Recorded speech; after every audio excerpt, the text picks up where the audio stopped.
What's up, YouTube? This is MathWiz97, and welcome back to my SmackDown vs. Raw 2008 General Manager mode. Gotta go ahead and try to boost up Kane's popularity a bit, because he's not doing so hot at all. I mean, 2 matches lost in a row. He's got a really poor record, and he certainly has fallen behind Carlito, which is not what we want. I guess I'll also go ahead and just give some autograph signings to our lowest guys. Helms with a +2, so that's good for him. I mean, if he wants a title shot, we gotta keep him relevant. I guess Dykstra can have one as well. Come to think of it, I still think Dykstra is off the Power 25. I don't think he's high enough on there. Yeah, so even if I want to give him a title shot, he still can't get one yet. We gotta work on that, I guess. Well, let's take a look. Oh, 3.5 for Raw. We just can't catch a break, can we? Good lord. 2 4-star matches. That's gonna be tough to top. Triple H retained the WWE title, so I guess he's not gonna be losing his ground in the power rankings. Got a 3-star show from ECW. Ugh, this is gonna be a tough show. This is gonna be tough. I really don't feel like this is deserving of a 3-star, because they don't even have a first match. But whatever. So let's go ahead and get into our show. We've got the go-home show before the Great American Bash. Actually, last week I wanted to check financials. How did merchandise do? 69,000, so that's a little less than, oh shoot, we're at a net loss as well. Not good, not good. Yeah, that, but I guess we gotta stick with the merchandise sponsorship. So I'll give that a shot. And from what I understand, the pay-per-view hype, you have to do it for like a couple of weeks to kind of boost the star rating of the pay-per-view, which I don't think is even worth it at that point. We'll stick to our guns, stick to the merchandise sponsorship for now. I'll figure out if I want to do an advertising promo, if I want to try to elevate something else. But last week we had 2 title matches, so I would like to not have a title match this week. What I could do... Here's what I'm going to do. It's going to be a bit of an odd matchup for this show. But we're going to give the Cruiserweight... We're going to lump the Cruiserweights all together. And we're going to have Johnny Nitro be ringside for this. So there's a possibility we could do like a 5-man Battle Royal for the Cruiserweight title, or come up with something... Oh, no. Come up with something else to do for him. We're going to have Punk and Carlito team up with Johnny Nitro ringside. They're going to take on the team of Helms and Dykstra. If they lose, then I'd imagine I could still give Helms a shot at the Cruiserweight title anyway, because he has the popularity to do it. Dykstra just won't be in the match, which is fine. I'd rather have these guys win anyway, because Punk and Carlito kind of... I mean, they're definitely getting a Cruiserweight title shot.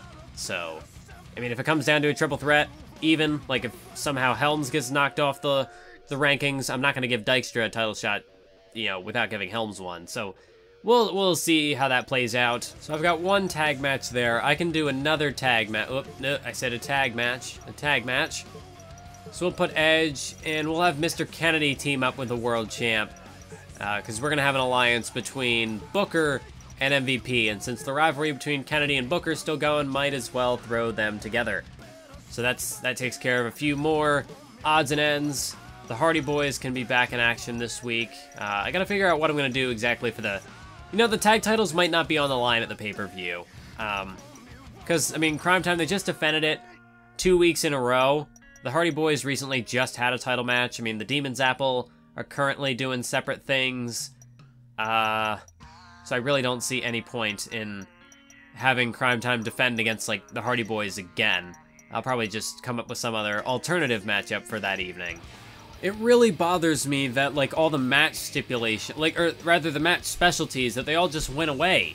They just disappeared last week, and now I can't even, like, rely on that to help me with a ratings boost. So, I guess I would just have to book someone in the same stipulation over and over and over again to get it back.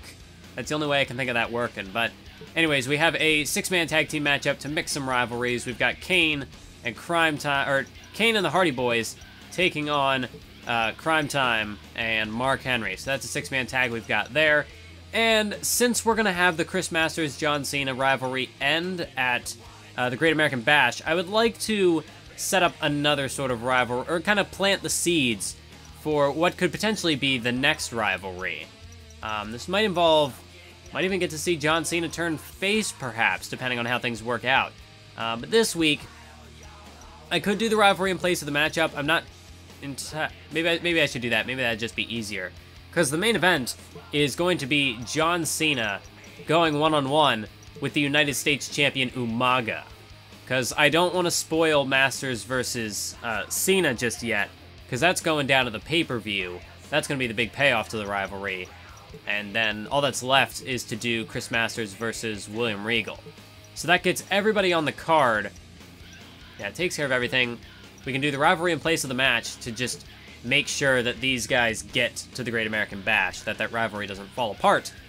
But then we got Regal versus Masters here, Cena versus Umaga in the main event. I think this is definitely going to draw. I think that's definitely going to pull in some ratings to there.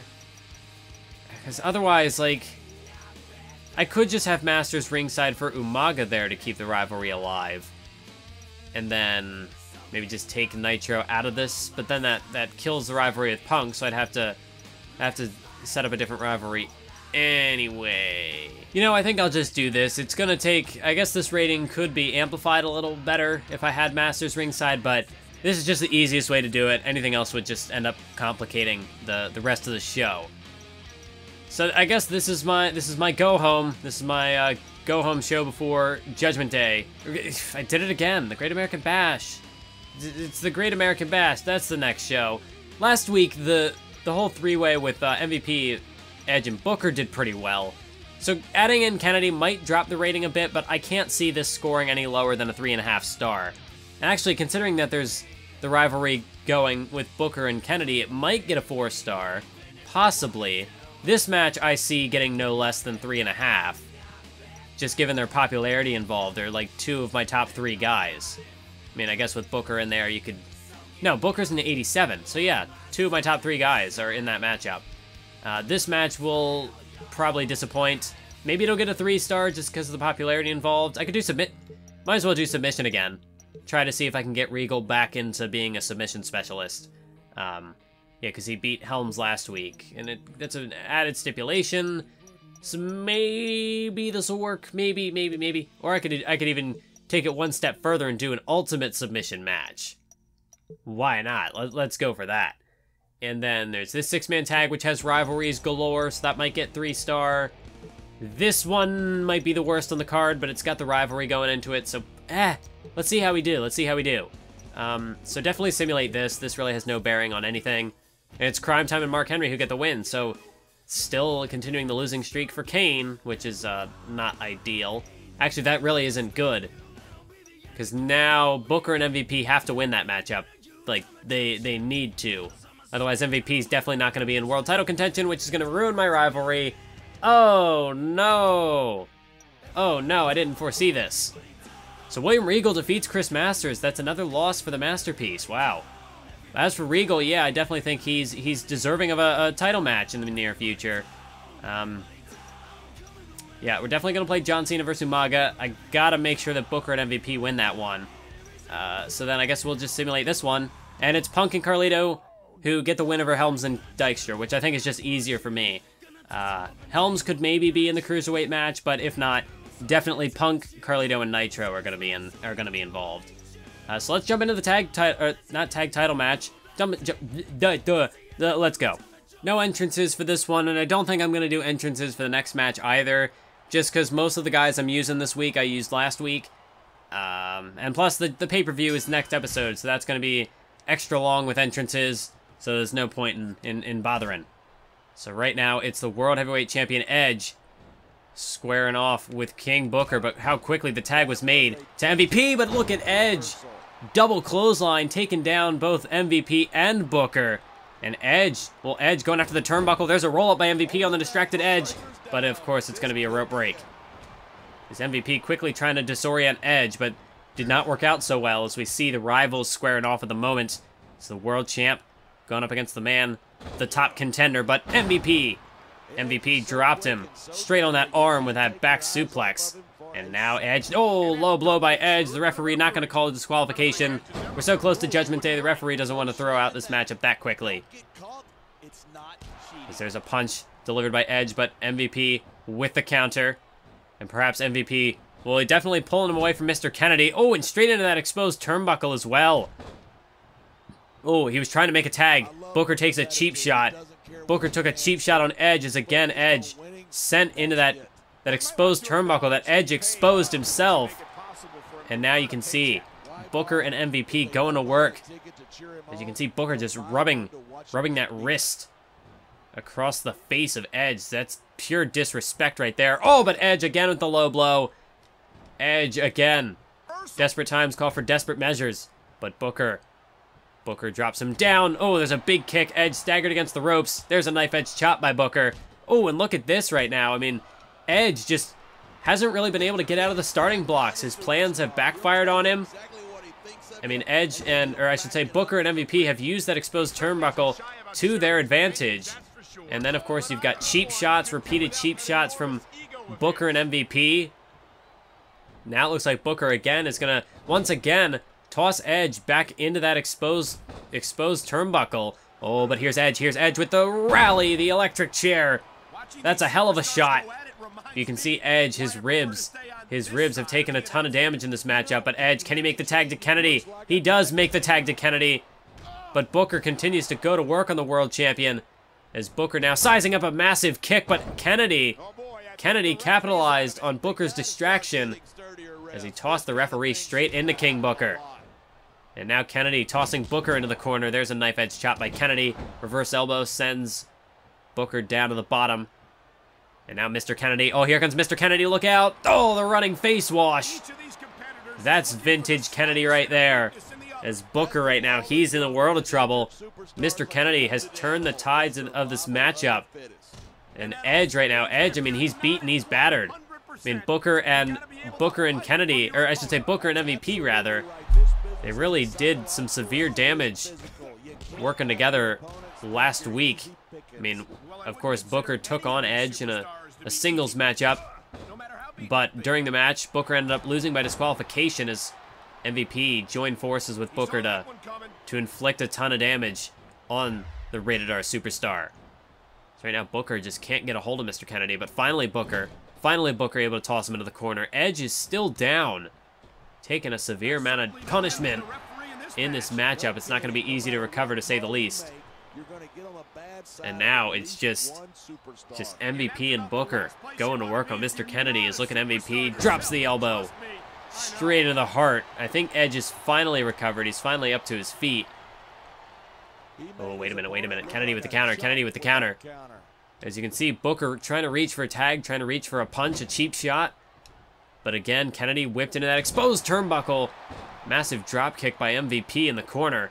Ooh, but Kennedy not going to let him continue with that assault. As there's, again, I mean, you've seen that the strategy for Booker and MVP in this matchup has just been to keep their opponents in their corner and just, take cheap shots, do whatever it takes to soften up their opponent. Oh, wait a minute. Look at Mr. Kennedy. MVP with a bit of a taste of his own medicine as he gets taken down with a playmaker by Mr. Kennedy. And you can see again Kennedy just mocking him with these slaps to the face. Oh, but Kennedy missed with the grapple, and MVP drops him on his arm with that back suplex. And now nothing from MVP as Kennedy was able to counter. Now looking to make a tag. He makes the tag. In comes the World Heavyweight Champion Edge. As Edge able to shrug MVP off. But MVP trying to continue with the attack. Trying to continue to keep up the pressure on Edge. Oh, wait. Again, Edge able to duck out of the way, but how quickly MVP turned on a dime and speared Edge right out of his boots, going right back after those injured ribs. You can see Edge again. He shrugs him off, but unable to capitalize thanks to those injured ribs. And again, Edge just isn't quick enough. MVP and Booker are too quick as the tag made. Here we go. Clothesline. Whips him back into a flapjack. Devastating combination there by MVP and King Booker. And now Booker sizing him up for the knee drop straight to the skull. And King Booker gonna throw up a pose. He's proud of his handiwork. And now this could be the beginning of the end. As Booker, the kick to the midsection, sizing him up. Here we go, scissors kick. The scissors kick delivered. That could be it. The cover, all but a rope break. A rope break may have just saved this matchup for Edge and Mr. Kennedy. It's King Booker. King Booker plants him with that back suplex. But he's trying to put himself back in the zone. If the scissors kick didn't do it, Booker made a minor miscalculation on his part. Well, he's just going to follow through with his other finisher, the bookend. Bookend delivered. And Booker now down in the cover, making sure there won't be a rope break. 2, 3, as Booker pins the World Heavyweight Champion. A big fall there for King Booker. So King Booker has just pinned the World Heavyweight Champion Edge. You definitely have to give an assist. I mean, of course, these two men just capitalizing on the damage they did to Edge last week in their tag team assault. And of course, last week there was no Mr. Kennedy to save Edge, so Kennedy, he was here tonight, tried to help pick up the pieces, but there was just no coming back from that. Edge, the victim of a 2-on-1 assault, tremendous tag team work by MVP and King Booker. So Edge, I mean, he's certainly got some stiff competition on the horizon. And now it's main event time, as John Cena, the former World Heavyweight Champion, takes on the current United States Champion, Umaga. As this matchup gets underway, John Cena just trying to look for an opening, try to figure out his plan of attack on Umaga here. But Umaga just looks to straight up outpower him, massive uppercut to the jaw. Cena able to stagger him, but Umaga now a punch to the gut. Umaga looking to keep up the pressure. There's a punch to the skull, but John Cena trying to rally with these knee lifts. But again, Umaga just tosses him by the throat. No love lost on display here by the Samoan bulldozer. But John Cena able to shrug him off. Now John Cena could be looking for a DDT. But Umaga counters out of it in a short arm clothesline. A short arm clothesline, but John Cena again. There's that never say die attitude. That never give up lifestyle, that motto that John Cena molds his life around. He's not gonna let, oh. But even then, Umaga just continues to keep up the pressure, and this is the onslaught of offense that nobody really has been able to counter so far on SmackDown. I mean, Umaga has just been decimating his opponents. Oh, but look at the strength of John Cena. John Cena with the fisherman suplex. Perfectly executed. And now John Cena looking to go. Try to wear Umaga down in the center of the ring with this Boston Crab. As John Cena really wrenching back on it. If there's anybody who could match power with Umaga, it might just be John Cena. As Umaga now is back to his feet. There's an Irish whip sending Cena off the ropes, and Umaga flapjack. Do you see the height on that one? Umaga just tossed him all the way up over his head, and now, oh, the Shining Wizard. Shining Wizard straight to the face by Umaga. As now Umaga spins him around. What's he looking to do? Oh my god. Oh my god. Umaga just grabbed him by the leg, grabbed him by the foot. And again, the strength of Umaga just tossing Cena around like a rag doll. But Cena continues to strike. Cena trying to brawl his way back into this matchup, but that didn't work out so well. However, he was able to counter. He was able to get under Umaga's skin and find an opening, find a way to counter. But wait a minute, Umaga tossed him into the corner, and here's Umaga. No! Umaga, his momentum backfired on him. He went shoulder first into the steel ring post. Back up to his feet now. But John Cena, well, he took too long. That was not a time for Cena to, to showboat, to, play a little mind games with Umaga. It certainly did not work in his favor at all, because that just gave Umaga a chance to recover. And now Umaga, no, wait. No, but it's countered again. Oh, wait a minute. Are we already going to see the Samoan Spike? The Samoan Spike. And John Cena. Well, that could be lights out for him. Can Umaga make quick work of John Cena tonight? 1, 2. Oh, Umaga's not done. Umaga's not done. I don't know if oh, spear. I don't know if John Cena would have kicked out of that Samoan Spike or not, but Umaga was not done with him. I mean, Umaga's going one-on-one with one of the top stars on this brand, one of the top stars in the company. And Umaga's gonna make sure that he leaves an impact. He's gonna make his mark in this matchup. But John Cena's still trying to stop Umaga from taking him down, but Umaga will not have any of that. Oh, it's just back and forth. It's just counter for counter with those strikes.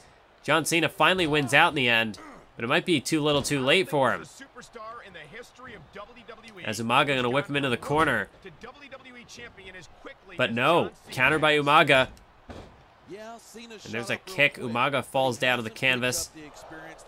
Cena now, Cena's continuing to try to rally, try to put Umaga away. But Umaga is just unstoppable. Not even John Cena can keep him down. Cena can still try to fight, try to counter, but he's not getting very far. And now he's going to try to chop out the legs, try to chop out those tree trunk-like legs of Umaga, try to cut down his foundation. Might be the only strategy John Cena can use to save him in this matchup. He went for an elbow drop, Umaga able to dodge out of the way. As Cena whipped into the corner, Umaga drops him down in the center of the ring. We've seen this before. This is signature Umaga off the middle rope. Diving headbutt. A diving headbutt by Umaga. John Cena's a sitting duck right now. So much for that. John Cena's back to his feet. Oh, but he gets floored. He gets floored. He gets floored. No, he does not. He gets floored. No, he doesn't. John Cena continues to counter. He can't really dish out any offense, but he continues to counter it. John Cena, it's all he can do just to play defense. Can't even go on the attack. There we go. This time, John Cena gets floored. And Umaga now setting him up for the big-time splash. Looking to crush the air out of the lungs. But a rope break. A rope break saves John Cena from certain defeat. And Cena again with the counter. But Umaga with counter zone. Counter John Cena's now. And another counter by Cena. He continues to stave off Umaga's attacks. But he just can't. There again with the yellow drop. Umaga ducked out of the way. Punch to the midsection. Counter by Cena again because he doesn't know how to stay down. So that is just how John Cena operates. He's able to drop Umaga. He will drop Umaga with that protoplex. You can see Cena's ribs are hurting. Umaga gonna go right. Umaga gonna go right back after the ribs of the spear. Gotta hate the AI in this team. Is now Umaga with the running kick to the chest. The running kick to the chest. Cena's out. Cena's out. All Umaga has to do is hit this Samoan spike yet again. And it's over. John Cena's down for the count. Umaga hooks the leg. No rope break to save him. 2, 3. It's over. And Umaga defeats John Cena in emphatic fashion. That John Cena, he's a stubborn one, but at the end of the day, no matter how much defense he could play, if he can't ever go on offense, he's not going to win the match. And eventually, Umaga just wore John Cena down. Assault after assault. And John Cena eventually, it was too much for him to take. The pain was too much. And Umaga extends his winning streak to 10. The United States champion is on, he's on the warpath. I don't think anybody's going to be able to stop him. If John Cena couldn't do it, who can? And that's the show. Let's see how we did. A 3-star Okay, yeah, that's fair. So we had 3-star, the 3-star, 2.5, which I was hoping maybe could do better, but it didn't. That was only 3.5, which I thought was a possibility. Yeah, okay, well, I would say that's fair, but, like, the other two shows are being unfair, so I don't know what to say. We probably lost more fans. Nope, we're holding our ground. Raw and ECW are just continuing to play. They're continuing to switch spots. We're just kind of sitting there. So Umaga moved up to number 2. The Rock finally fell from number 1. It looks like Edge dropped down from number 3, so he's taking a bit of a hit. Booker moved up. Cena moved down. Oh, no! That's 1, 2, 3, 4, 5. Oh, no. Oh, no. MVP's not in world title contention. Oh, no! That's a problem. That's not good. Crime Time, what have you done? What have you done? You've ruined my plans. You've ruined the Great American Bash, Crime Time. How could you? How could you do this? Oh well, I will improvise. So Punk, Regal continuing to move up. Johnny Nitro's on the list now. So we've got 9 people in the Power 25. We're leaving our mark. Henry's up to 10. Demon's Apple moved up to 11. And yeah, this is everything else. Masters is not looking great at all. And John Cena starting to fall out of the world title picture. Maybe we can slowly knock him out of there. Nah, but MVP, no, if Crime Time had only lost, if they'd only, wait, that's actually kind of, oh, it's because I was boosting Kane's popularity, I guess. Because otherwise that'd be kind of odd that, that the Demon's Apple moved up so far. But then again, I guess, yeah, Carlito won, and the Hardy Boys lost, so I guess that's fair. It really would have been nice if they had beaten Crime Time in that 6-man tag, but Crime Time is just, they're just too good. Huh, so I guess King Booker is now gonna get a shot at the world title, because I don't think it's gonna let me book MVP into the match. And it's not like I can just change the settings real quick because it takes a week to take effect. Well, how many matches can you have somebody at ringside? Only really the hardcore. And I mean, Edge's specialty is hardcore, but then there's gotta be somebody else involved. Oh wait, no, there's this. So we could do Edge versus Booker with MVP ringside. That's not the ideal situation, but I might have to go with that. That's rather disappointing. Booker just, I mean, it's not that he came out of nowhere per se. Yeah, Mr. Kennedy, he's just not going to be involved in this main event then. Because we did do this. Well, yeah, I guess this has got to be my plan for right now. So then we're going to have the Cruiserweight. Well, hang on, let me check my morale first. Take a look at my roster. How we doing? So yeah, Kane is still tired of losing. I'm working on it, buddy. Masters tired of losing. Dykstra tired of losing. Kennedy tired of losing. Yeah, and our contracts are running down, so I can extend a few of these, like Crime Time. Crime Time's not going to go anywhere. Might as well keep them for 3 months, because, like, well, I want to watch my money, though. How do we do in the merchandise sponsorship this week? Did I gain a little more? 71,000, but I think I'm still at a net loss. No, actually, I did profit. Nice. So I got a little bit of that back. That's good. Ugh. But this is a sticky situation we're in. Okay, so that rivalry boost will definitely help the match. This is definitely not going to go till SummerSlam because I'm probably just going to trade. You know, Kennedy and them away. So I don't really see much going down there. Okay, so not a lot of people want title matches. Like Regal once won, Helms once won. So if I'm gonna give Helms a title match, I can definitely do, because I'm planning on doing a US title battle royal anyway. So we'll do that. Umaga's gonna be defending against everybody. So we're gonna have Gregory Helms in there. William Regal's gonna be in there. There are some other rivalries that could fit in there, like we could have Masters and Cena in here, although I think I'd rather do them as a singles match. Let me just throw somebody in there. Because I think we're gonna have like a last man standing. Yeah, let's do that, a last man standing match between Cena and Masters. So we've already done that one then, so that wouldn't be great to throw that in there. So we're not going to get a whole lot of rivalries to boost the matchup in that case, which is kind of unfortunate. Maybe we should open the match with a... No, I won't open with the last man standing. I'll do that second. But John Cena, I mean, last man standing is kind of his thing. So we'll have that be there. Hopefully, no Masters is low popularity, but with the stipulation and the rivalry, that matchup should hopefully do well. Then we're going to have a Cruiserweight Championship triple threat. We'll want to do something fancy with the stipulation here. We can do Steel Cage. Let's do Steel Cage. So we have CM Punk, Carlito, Johnny Nitro. Well, I don't know. What's the last... The last time the Cruiserweight title match had a stipulation was probably Judgment Day. No, it wasn't even on the line then. I think I've done ladder matches with it. I could do TLC, but I did TLC Tag Team not that far back. Not going to do Hell in the Cell because the feud doesn't warrant it.